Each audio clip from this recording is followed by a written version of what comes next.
Miq të dashur të Ora 24.tv, përshëndetje. Jemi në intervistën e radhës dhe në këtë emision do të flasim me kryetarin Zotëria Ibrahimi nga koalicioni Vlen. Zoti Ibrahimi, përshëndetje.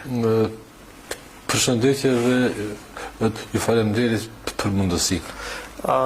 Si gjithmonë ta nisim aty prej tek më e fundit. Tashmë edhe zyrtarisht zoti Taravari është në tërheqje e sipër. Çka do të thotë kjo për koalicionin Vlen?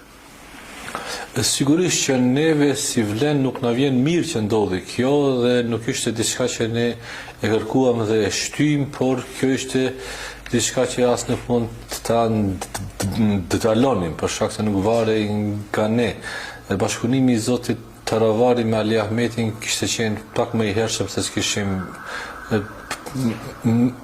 menduar ne, dhe për fat të keq zoti Ahmeti ishte më i zoti se ne që ta të tërheq zotin Taravari se sa ne që ta mbajmë atë në Vlen.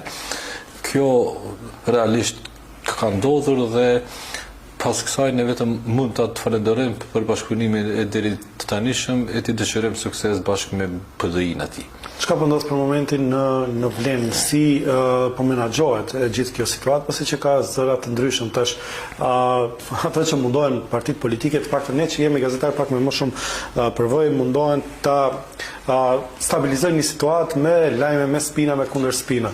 Nga një ranë se mund të pritet tërmet, siç thotë edhe zoti Ahmeti, tjetër tek koalicioni Vlen, por po ashtu shohim edhe informacione të ndryshme të ish antarëve të kryesisë qendrore ose figura tjera të Aleancës për Shqiptarët të zotit Taravari që po largohen, kështu që cila pjesë është më stabile tash për momentin? Unë e di që zoti Ahmeti më shumë i flet në këtë rast në vetdia se sa vetëdia, sepse ata kanë shpresuar që me largimin e zotit Taravari vërtet të shkaktohet një tërmet në Vlen, por realisht atyre u ka plasur bomba në dorë, për shkak se në Vlen nuk ka pasur asnjë tërmet dhe atyre u ka dështuar kjo punë si projekt, nga se nuk është arritur efekti që ata e kanë menduar se do të bëjnë një përçarje për masave të mëdha që të shkaktojnë zhgënjim dhe dëshpërim tek votuesit e Vlenit. Për fat të keq, zhgënjimi